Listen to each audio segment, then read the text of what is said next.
Hello friends, welcome to SF Education. Today in this video we are going to discuss 9th of August complete current affairs. So if you are watching the video first time, please subscribe the channel and press the bell icon for the latest and the new updates of the videos. Okay, यहाँ पे हम current affair through MCQs के जरिए 9th of अगस्त के complete current affairs को जानेंगे। इसमें 10 important current affairs को हमने डिस्कस किया अलग अलग फील्ड से लेके, जो बहुत ही इंपॉर्टेंट हैं। ठीक है, इस तरीके के करंट अफेयर आपको डायरेक्टली एग्जाम में आपसे पूछ ले जाते हैं, तो वहाँ पे अगर आपको एमसीक्यू पैटर्न में इस तरीके के करंट अफेयर मिलते हैं तो ये आपको काफ़ी ज़्यादा हेल्पफुल होगा उनको आइडेंटिफाई करने के लिए और फिर उनमें से सही आंसर को टिक करने के लिए। ठीक है, तो पूरे करंट अफेयर को आपको लास्ट तक देखना है ताकि आपको अच्छी तरीके से एक अच्छी अंडरस्टैंडिंग हो सके और आप ये भी समझ सके, ताकि अगर घुमा फिरा के भी क्वेश्चन एग्ज़ाम में पूछा जाता है तो जो मैं एक्सप्लेनेशन देता हूँ आपको एमसीक्यू से एक्स्ट्रा, उसका भी वो एक्सप्लेनेशन आपको वहाँ पे अच्छे तरीके से हेल्पफुल हो सके। तो ठीक है, और अगर वीडियो अच्छा लगता है तो प्लीज़ वीडियो को लाइक ज़रूर कर दीजिएगा। चलिए आज का फर्स्ट क्वेश्चन देखते हैं। First question is what is the mandate of recently constituted KV Kamath committee. ठीक है, तो अभी केवी कामत कमेटी को रिसेंटली कॉन्स्टिट्यूट किया है तो इसको किस लिए कॉन्स्टिट्यूट किया गया है, ठीक है, ये हमको बताना है। ऑप्शंस हैं financial parameter for resolution of stress asset. ठीक है, फाइनेंशियल पैरामीटर के लिए जो रेजोल्यूशन निकालेगा ताकि स्ट्रेस्ड असेट, ठीक है, जो भी फाइनेंस आपकी इकोनॉमी से रिलेटेड एसेट्स होते हैं, ठीक है, उसमें जो भी प्रॉब्लम्स होती हैं उनका रेजोल्यूशन निकालेगा। सेकंड है public debt management of government of India. ठीक है, जो पब्लिक डेट मैनेजमेंट है गवर्नमेंट ऑफ इंडिया उससे रिलेटेड है। थर्ड है credit support for revitalization of MSME. ठीक है, ये क्रेडिट सपोर्ट करना किसको, एमएसएमई को रिविटलाइज करना, वापस से एमएसएमई को आगे बढ़ाना, तो क्या इससे रिलेटेड है। एक second, sorry friends. And fourth है management of overlapping function of financial regulation in India. ठीक है, मैनेजमेंट करना ओवरलैपिंग फंक्शंस का जो फाइनेंशियल रेगुलेशन इन इंडिया से रिलेट करते हैं। तो कौन सी स्टेटमेंट करेक्ट है, वीडियो को पॉज करिए एंड आंसर दीजिए, उसके बाद हम राइट आंसर को देखेंगे कौन सा है। चलिए यहाँ पे राइट आंसर को समझ लेते हैं क्या है। राइट आंसर आपका यहाँ पे ए है। ठीक है, एक सेकंड, सॉरी, राइट आंसर क्या है, राइट आंसर यहाँ पे आपका ए है, जो फाइनेंशियल पैरामीटर है for resolution of stress asset. ठीक है, जो भी इकोनॉमी के अंदर स्ट्रेस असेट्स होते हैं, जो भी इनके अंदर प्रॉब्लम होती है, उनमें कुछ फाइनेंशियल पैरामीटर निकालना उनका रेजोल्यूशन पास करने के लिए। ठीक है, तो ये उससे रिलेट करता है। तो यहाँ पे जो आंसर हो गया, आंसर क्या हो गया आपका, आंसर ए हो गया। कुछ और चीज़ समझ लीजिए, आरबीआई ने रिसेंटली अनाउंस किया है कि वो loan recast window for companies के लिए देगी। ये जो मतलब इसको फर्दर अनाउंसमेंट किया गया था, ये जो कमेटी जिसको चेयर कौन करेगा, इसको केवी कामत चेयर करेंगे, जो former chief of new development of bank, मतलब जो चीफ रह चुके हैं किसके, न्यू डेवलपमेंट बैंक को, जो आपका एनडीबी है उसके। ठीक है, और ये जो कमेटी है इसको ये रिकमेंड करेगी कि जो भी रिक्वायर्ड फाइनेंशियल पैरामीटर है along with the sector specific benchmark ranges which need two factor into the resolution plans. ठीक है, जो भी रेजोल्यूशन प्लान्स है ताकि इकोनॉमी को और ज़्यादा डेवलप किया जा सके उससे। अब इसमें जो इसमें जो एक्सपर्ट है कमेटी के अंदर, इन्होंने कुछ इंपॉर्टेंट वर्क भी अंडरटेक किए हैं, जिसमें जो प्रोसेस है ये वैलिडेशन करेगी ताकि जो रेजोल्यूशन है plans to be implemented under this framework. ठीक है, जो भी प्लान्स है उनका रेजोल्यूशन अच्छे तरीके से इस फ्रेमवर्क के अंदर इसको इम्प्लीमेंट किया जा सके। ठीक है, तो ये कंप्लीट इन्फॉर्मेशन थी, आई होप आपको अच्छे तरीके से समझ में आ गया होगा। अब नेक्स्ट क्वेश्चन पे चलते हैं। Next question is consider the following statement regarding the controller and the auditor general of India. ठीक है, इसके बारे में समझेंगे कि ये न्यूज़ में क्यों है, उसके बाद फिर मैं आपको अच्छे तरीके से समझाऊंगा अभी कि क्या इसके पीछे रीज़न था ये क्वेश्चन CAG को बनाने का।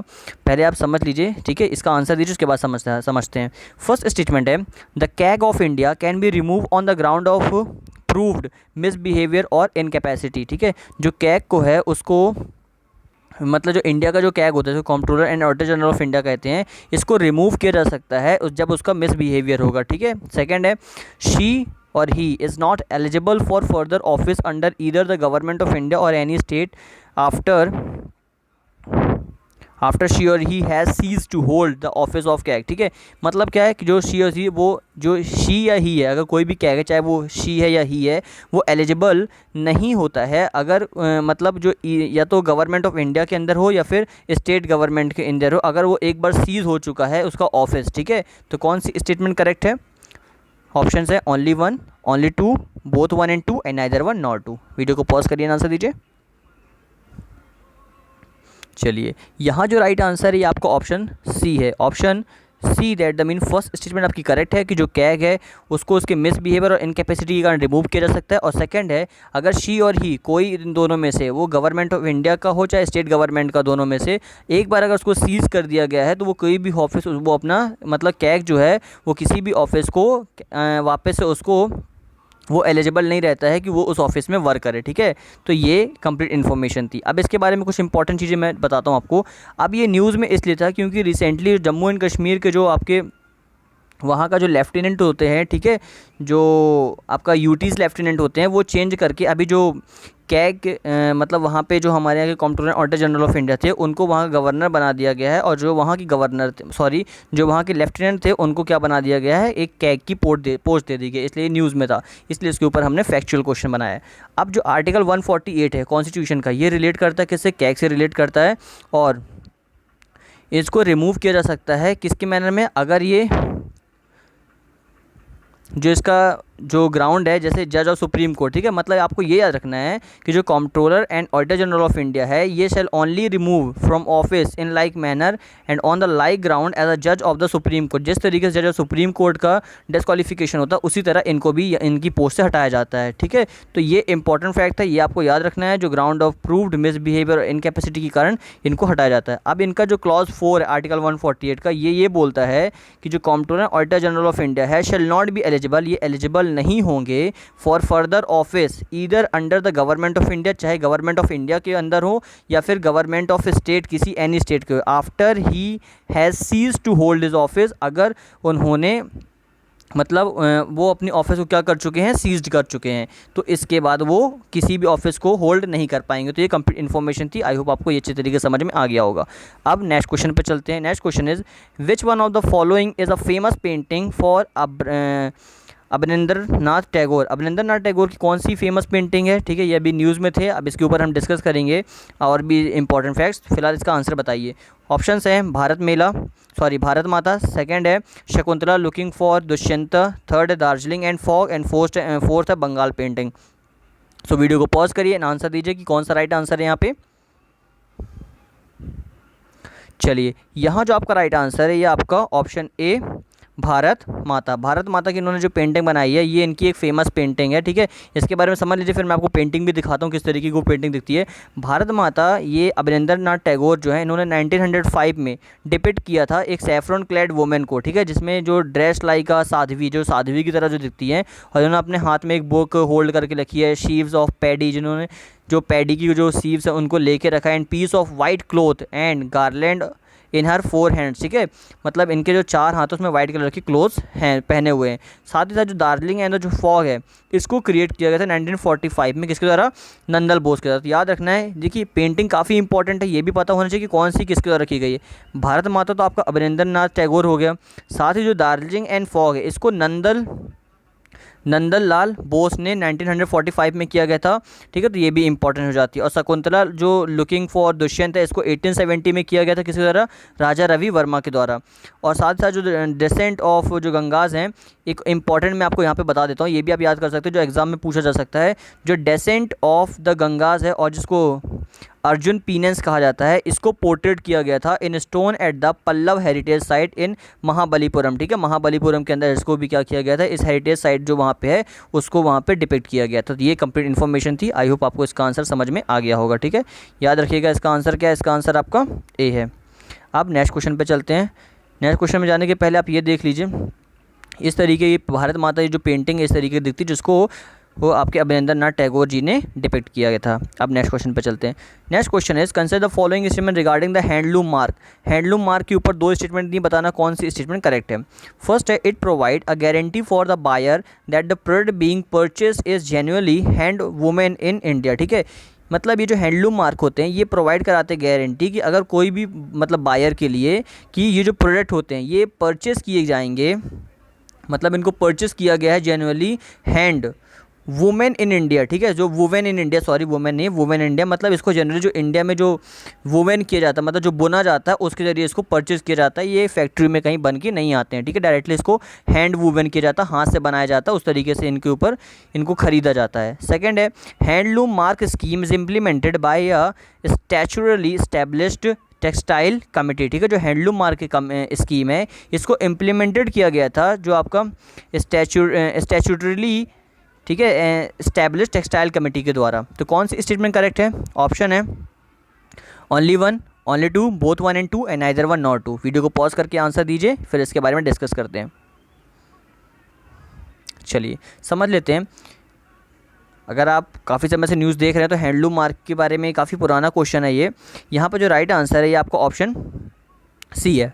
फर्स्ट ऑफ ऑल जो हैंडलूम है, नाम से समझ में आ रहा है हैंडलूम, तो इसको इंडिया के अंदर किसमें, हैंड वूमेन के द्वारा इसको बनाया जाता है, ठीक है।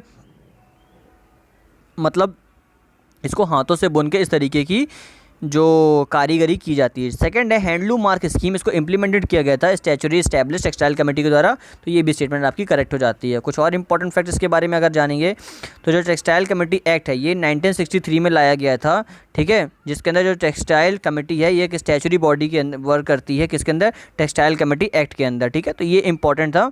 बाकी तो जो मैंने आपको बताया वही चीज़ें दी हैं, आप चाहो तो वीडियो को पॉज करके यहाँ पे अच्छे तरीके से इसको पढ़ सकते हैं। अब आपके नेक्स्ट क्वेश्चन पे चलते हैं। नेक्स्ट क्वेश्चन इज राष्ट्रीय ग्राम स्वराज अभियान, ठीक है, RGSA के ऊपर 2 स्टेटमेंट दिए, बताना कौन सी स्टेटमेंट करेक्ट है, ठीक है। फर्स्ट है it aim to develop governance capabilities of Panchayati Raj institution to deliver on the sustainable development goals, ठीक है। इसका एम ये है ताकि डेवलप करना गवर्नेंस कैपेबिलिटी, मतलब गवर्नेंस कैपेबिलिटीज़ को किसकी, पंचायती राज इंस्टीट्यूशन को, to deliver on the sustainable development goal, ताकि सस्टेनेबल डेवलपमेंट गोल को और ज़्यादा डिलीवर किया जा सके, उन गोल को दूसरों तक पहुंचाया जा सके। सेकंड है it recognizes and incentivize Panchayati Raj institution based on performance, ठीक है, ये रिकॉग्नाइज करता है और इंसेंटिवाइज करता है किसको, पंचायती राज इंस्टीट्यूशन को जो परफॉर्मेंस बेस्ड होते हैं। तो कौन सी स्टेटमेंट करेक्ट है, ऑप्शन है only 1, only 2, both 1 and 2 and neither 1 nor 2। Video को पॉज करके आंसर दीजिए, फिर डिस्कस करते हैं इसके बारे में। चलिए समझ लेते हैं राइट आंसर क्या है। राइट आंसर इसका यहाँ पे भी सी है, ठीक है। मतलब जो इसका एम है कि पंचायती राज इंस्टीट्यूशन को डेवलप करना ताकि सस्टेनेबल डेवलपमेंट गोल को और ज़्यादा बढ़ाया जा सके, तो ये बिल्कुल सही है स्टेटमेंट है। And second it recognize and incentivize Panchayati Raj institution based on performance, ठीक है, जो पंचायती राज इंस्टीट्यूशन बेस्ड जो होते हैं, जो आपके मतलब ये रिकॉग्नाइज़ करता है और जो इंसेंटिवाइज करता है किसको, पंचायती राज इंस्टीट्यूशन को जो परफॉर्मेंस बेस्ड होते हैं, तो ये बिल्कुल सही है, ठीक है। उनकी परफॉर्मेंस के ऊपर क्या करता है, उसको रिकॉग्नाइज भी करता है और इंसेंटिवाइज करता है, तो दोनों स्टेटमेंट आपकी करेक्ट हो जाती है, ठीक है। अब नेक्स्ट क्वेश्चन पर चलते हैं। कुछ नेक्स्ट क्वेश्चन में जाने के पहले कुछ इंपॉर्टेंट चीज़ देख लीजिए, ठीक है। ये जो आपका पीसा एक्ट है ये 1996 का है, जिसके अंदर ये प्रमोट करता है devolution of power and responsibility किसकी, पंचायत की, तो ये भी आपको याद रखना इंपॉर्टेंट थिंग हो गई। साथ ही साथ रिकॉग्निशन और जो इंसेंटिवाइज जो आपको पंचायती राज इंस्टीट्यूशंस को होता है ये बेस्ड ऑन परफॉर्मेंस, ठीक है, उनकी परफॉर्मेंस के ऊपर ही, जो हमने पीछे डिस्कस किया गया था ना कि रिकॉग्निशन और जो इंसेंटिवाइजेशन जो होता है ये पंचायती राज जो इंस्टीट्यूशन होते हैं उनकी परफॉर्मेंस के ऊपर इनको रिकॉग्नाइज़ किया जाता है, ठीक है। अब जो इसका इंपॉर्टेंट चीज़ तो हमने एम देखा क्या था कि सस्टेनेबल डेवलपमेंट गोल को और ज़्यादा इन्हेंस करना ताकि जो कैपेबिलिटीज़ है पंचायती राज इंस्टीट्यूशन की वो और ज़्यादा उसमें बढ़ाया जा सके गवर्नेंस की फैसिलिटी को, ठीक है। तो ये इंपॉर्टेंट थिंग्स थी, आप इसके बारे में समझ लिए। और अगर आपको पढ़ना हो तो आप यहाँ पे वीडियो को पॉज करके सारे के सारे 6 इंपॉर्टेंट पॉइंट्स को पढ़ लीजिएगा और क्लैरिफिकेशन आ जाएगा, ठीक है। नेक्स्ट क्वेश्चन पर चलते हैं। Next question is which of the following correctly defines the arakonomics model in news recently. देखिए इस तरीके का जो डायरेक्टली वर्ड होते हैं ना, ये डायरेक्टली आपसे एग्जाम में पूछते हैं कि अराकोनॉमस ये जो वर्ड है अराकोनॉमिक्स, ये अराकोनॉमिक्स जो मॉडल है किससे रिलेट करता है, ठीक है। तो ऑप्शन है an economic model for containing food inflation with in the required limits, ठीक है। ये एक इकोनॉमिक मॉडल है जो कंटेन करता है क्या चीज़ों को, जो फूड इन्फ्लेशन को with in the required limit, ठीक है। एक रिक्वायर्ड लिमिट के अंदर फूड इन्फ्लेशन जो महंगाई होती है खाने, मतलब जो बाज़ार में जो फल फ्रूट होते हैं, सब्जियां होती हैं, इन सभी चीज़ों से रिलेटेड जो फूड इन्फ्लेशन होता है उन सभी चीज़ों की क्या करता है, लिमिट को डिफाइन करता है एक रिक्वायर्ड लिमिट के अंदर। सेकंड है अ health support system model at village level, कि ये एक हेल्थ सपोर्ट सिस्टम है विलेज लेवल के ऊपर। थर्ड है a self help group propose solution for women and child development at rural level, कि ये क्या है, सेल्फ हेल्प ग्रुप का एक प्रपोज सोल्यूशन है वुमेन और चाइल्ड डेवलपमेंट के लिए रूरल लेवल पर। एंड फोर्थ है ये मॉडल है जो इंश्योर करता है प्रॉफिट्स फॉर फार्मर्स, उनकी quality for consumers through regenerative agriculture. तो ये क्या इंश्योर करता है, प्रॉफिट फार्मर के लिए, उनकी quality of consumer through regenerative agriculture. तो वीडियो को पॉज करिए एंड आंसर बताइए कि अराकोनॉमस मॉडल किससे रिलेट करता है। चलिए समझ लेते राइट आंसर क्या है। राइट आंसर यहाँ पे आपका ऑप्शन डी है कि ये जो मॉडल है ये इंश्योर करता है प्रॉफिट्स फॉर फार्मर, मतलब फार्मर के प्रॉफिट को इंश्योर करना, साथ साथ जो क्वालिटी फॉर कंज्यूमर होती है थ्रू रीजनरेटिव एग्रीकल्चर, ठीक है, वापस से एक एग्रीकल्चर बेस्ड इकोनॉमिक फंड उनको प्रोवाइड करना ताकि कंज्यूमर जो है उनकी क्वालिटी को और ज़्यादा बढ़ाया जा सके, ठीक है। तो इससे ये रिलेट करता है। कुछ और इंपॉर्टेंट चीज़ें यहाँ समझ लीजिए। जो रिसेंटली रॉकफेलर फाउंडेशन है इसने सेलेक्टेड किया है नंदी फाउंडेशन को, Hyderabad based non profit organization है, as one of the top 10 visionaries in the world for the food vision 2050 prize, ठीक है। 2050 प्राइज के लिए अभी जो रॉकफेलर फाउंडेशन है, ठीक है, इसको सेलेक्ट किया गया है नंदी फाउंडेशन के जरिए, ठीक है।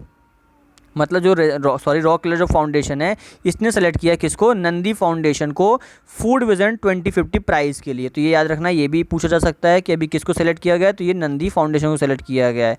एंड जो नंदी विजन टाइटल है इसका टाइटल का नाम क्या दिया गया है, इसका टाइटल का नाम ही अराकोनॉमिक्स है। तो ये भी पूछ सकते हैं अराकोनॉमिक्स किससे रिलेट करता है, तो ये नंदी विजन से रिलेट करता है। जो नंदी विजन जो किसके लिए, फूड विजन 2050 के लिए प्राइज़ के लिए इसको अथॉरिटेट किया गया है। और ये बेस्ड है on work with tribal framers in Araku for nearly 20 years, ठीक है। तो ये जो 20 साल का जो ट्राइबल फार्मर्स जो वर्क है उसके ऊपर ये बेस्ड होता है। तो ये भी आपको याद रखना है, ठीक है। अब नेक्स्ट क्वेश्चन पे चलते हैं। Next question is consider the following statements regarding the code on wages 2019। तो जो कोड ऑन वेजेस 2019 है इसके ऊपर जो दो स्टेटमेंट दिए, कौन सी स्टेटमेंट करेक्ट है ये आपसे पूछा जा रहा है।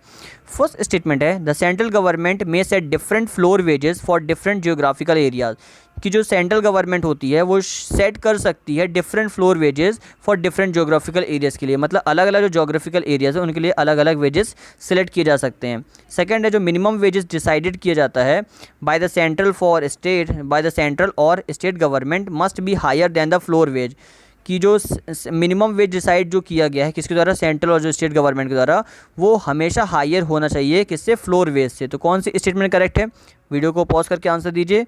एंड ऑप्शंस हैं only 1, only 2, both 1 and 2 and neither 1 nor 2। चलिए समझ लीजिए थोड़ा सा इसके बारे में।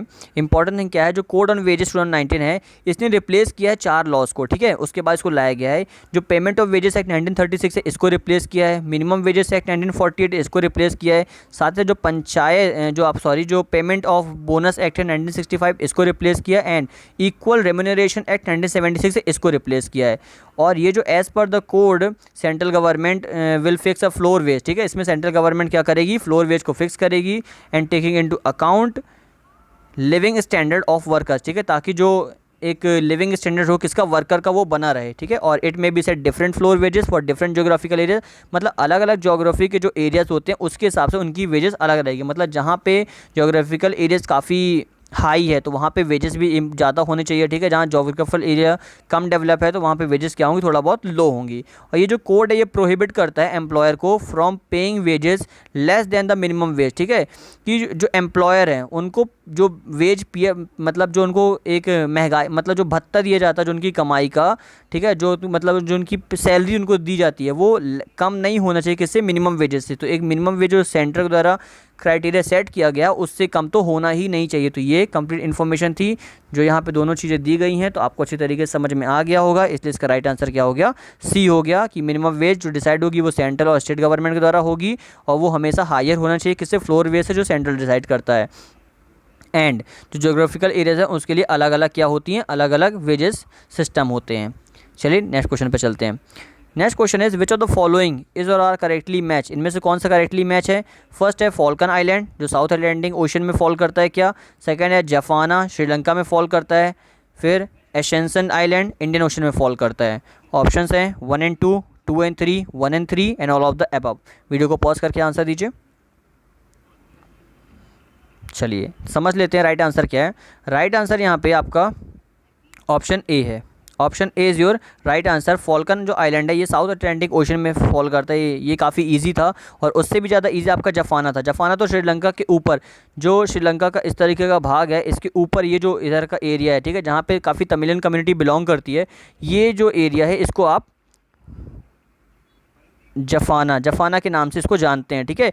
यह का एसेंशियन आइलैंड है ना, ये आपका इंडियन ओशन में बिलोंग नहीं करता है, ये आपका बिलोंग करता है अटलांटिक ओशन से, ठीक है। थोड़ा मैप में समझ लीजिए इसका आंसर, तो हालांकि ए है मैप में जो दिया गया है, ये देखिए यहाँ पे आपका एसेंशियल आइलैंड है, ठीक है। ये देखिए ये जो लाइन है ये मिड अटलांटिक रेंज है, ठीक है। ये देखिए ये साउथ, ये आपका मतलब आपका अफ्रीकन कॉन्टिनेंट हो गया, और ये आपका साउथ अमेरिका कॉन्टिनेंट हो गया, ठीक है। तो इस तरीके से यहाँ पे फॉल करता है।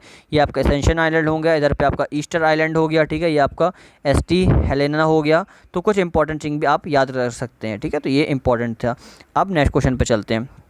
Next question is which of the following correctly define कैवकेस 2020। तो कैवकेस 2020 क्या है ये आपको बताना है। ऑप्शन है A alliance of central Asian countries to cooperate during कोविड-19 पेंडेमिक। तो क्या ये अलायंस है, एक संगठन है सेंट्रल एशियन कंट्रीज़ का, ताकि वो कोऑपरेट कर सकें कोविड-19 पेंडेमिक में। सेकंड है Russian strategic military command post exercise. क्या है रशियन की स्ट्रेटेजिक मिलिट्री कमांड पोस्ट है एक्सरसाइज, मतलब उनकी एक एक्सरसाइज है जो Russian strategic military command post है। थर्ड है a global vaccine develop alliance for pharmaceutical corporate. तो क्या ग्लोबल वैक्सीन डेवलपमेंट अलायंस है जो फार्मास्यूटिकल कॉरपोरेट के द्वारा किया गया है, ठीक है। मतलब फार्मास्यूटिकल कॉरपोरेट के द्वारा हो रहा है।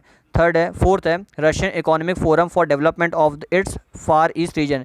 कि रशियन इकोनॉमिक फोरम है किसके लिए, डेवलपमेंट के लिए, उसका जो फार ईस्ट रीजन है उसके लिए। सो वीडियो को पॉज करके आंसर दीजिए।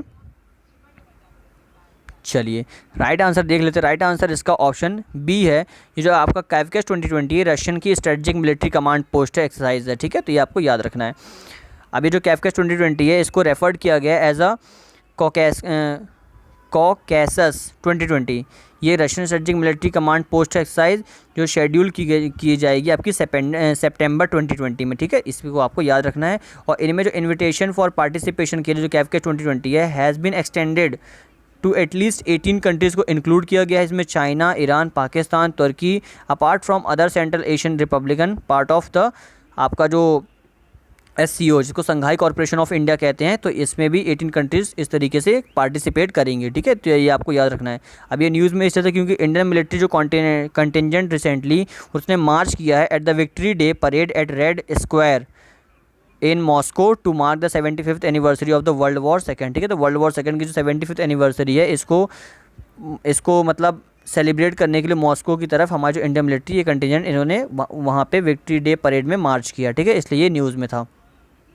अब नेक्स्ट क्वेश्चन पे चलते हैं। नेक्स्ट क्वेश्चन है today the last question is consider the following statement regarding the monetary policy of Reserve Bank of India. तो मॉनेटरी पॉलिसी जो रिजर्व बैंक ऑफ इंडिया की है इससे रिगार्डिंग कौन सी स्टेटमेंट करेक्ट है। फर्स्ट है inflation target for monetary policy is set by the government of India in consultation with the Reserve Bank once in every 5 year, ठीक है। तो जो इन्फ्लेशन टारगेट मतलब जो महंगाई का जो टारगेट होता है मॉनेटरी पॉलिसी के अंदर, इसको गवर्नमेंट ऑफ इंडिया द्वारा सेट किया जाता है किससे, कंसल्टेशन लेके रिजर्व बैंक ऑफ इंडिया से, और इसको वंस इन एवरी 5 ईयर तो हर 5 साल में एक बार इसको सेट किया जाता है। सेकंड है the representation from Reserve Bank of India in monetary policy committee is equal to that of the central government appointment member. की जो रिप्रेजेंटेशन होता है रिजर्व बैंक ऑफ इंडिया में मॉनेटरी पॉलिसी कमेटी के अंदर उसका सेम परसेंटेज, मतलब जितने मेंबर जो आपका MPC में होते हैं उतने ही मेंबर गवर्नमेंट ऑफ इंडिया की तरफ से भी होते हैं। तो कौन सी स्टेटमेंट करेक्ट है। ऑप्शन है only 1, only 2, both 1 and 2 and other 1 not 2। Video को पॉज करिए ना आंसर दीजिए, उसके बाद इसके करेक्ट आंसर समझते हैं। चलिए राइट आंसर जो इसका ऑप्शन सी है। इसमें जो इसका प्राइम ऑब्जेक्टिव है ये यही है कि मॉनेटरी पॉलिसी जो होती है उसको मेंटेन करना ताकि price stability while keeping in mind the objective of growth, ठीक है। कि जो एक मतलब एक प्राइस की स्टेबिलिटी बनी रहे, ठीक है, ताकि जो ग्रोथ है उसको ऑब्जेक्टिव अच्छे तरीके से बढ़ता रहे और लोगों को ज़्यादा पैसे ना खर्च करना पड़े, जो इन्फ्लेशन टारगेट है वो भी अच्छे तरीके से बरकरार रखे, ठीक है। और जो RBI का इन्फ्लेशन टारगेट आपको ये भी पता होना चाहिए, जो RBI का इन्फ्लेशन टारगेट है ये होता है 4+2, ठीक है, 4+2, ठीक है। मतलब या तो 4+-2 मतलब 2 से लेकर 6 इतना इन्फ्लेशन होना चाहिए, ना इससे बढ़ना चाहिए ना इससे घटना चाहिए, इसलिए ये न्यूज़ में था। और जो Reserve Bank of India act 1934 है ये अमेंडमेंट करता है ताकि प्रोवाइड करता है कि statutory basis for implementation of the flexible inflation targeting framework, ठीक है, ताकि इन्फ्लेशन का जो टारगेट है उसको तो अच्छी तरीके से बनाया जा सके। तो ये RBI एक्ट 1934 का है, जब RBI की स्थापना हुई थी उसी समय से इसको देखा जाता है, ठीक है, उसी तरीके से अंडरस्टैंड किया जाता है। तो ये इंपॉर्टेंट है, ये भी आप याद कर सकते हैं। और कुछ इंपॉर्टेंट यहाँ फैक्ट दिए, आप चाहो तो वीडियो को पॉज करके पढ़ सकते हैं, बाकी जो मैंने पढ़ा है वही चीज़ें यहाँ पे, ठीक है। और एक इंपॉर्टेंट चीज़ बस ये है कि सेंट्रल गवर्नमेंट जो नोटिफाइड करता है उसके official gazette 4% consumer price index inflation as the target for the period from 2016 to 2011 to 2021, मतलब 4% टारगेट रखा गया कंज्यूमर प्राइस इंडेक्स का इन्फ्लेशन का, कि इससे ज़्यादा नहीं होना चाहिए। लेकिन अभी रिसेंटली क्या हुआ, जो कोविड-19 चल रहा है, तो बात ये चल रही है कि जो 4% जो टारगेट है 2016 से 2021 तक लाने का, ये अब क्या हो सकता है, बढ़ सकता है। इसीलिए इसके ऊपर बात चली थी कि 4% नहीं रहेगा, ये बढ़ सकता है, क्योंकि अभी इस समय जो इकॉनमी है वो काफ़ी ज़्यादा लो लेवल पे पहुंच गई है। इसीलिए जो इसका राइट आंसर है आपका ऑप्शन सी है। बोथ स्टेटमेंट यहाँ पे करेक्ट है, ठीक है। तो फ्रेंड्स, ये थे आज के 10 important current affairs. I hope आपको अच्छे तरीके से समझ में आ गए होंगे, ठीक है। और कोई भी डाउट हो तो प्लीज़ कमेंट में पूछ लीजिएगा, अगर कोई भी प्रॉब्लम हो, ठीक है। तो अगर आपको बहुत अच्छा लगा हो वीडियो, और ना लगा हो तो प्लीज़ डिसलाइक करके मुझे अपना फीडबैक जरूर दीजिएगा। और वीडियो अगर अच्छा लगा हो तो प्लीज़ लाइक कर दीजिएगा, ताकि मुझे भी इससे मोटिवेशन बने और मैं अच्छे तरीके से और वीडियो को बना सकूं, ठीक है। एंड चैनल को सब्सक्राइब करके जाइएगा और वीडियो को लाइक कर दीजिएगा, ठीक है। Thank you for watching, have a good day.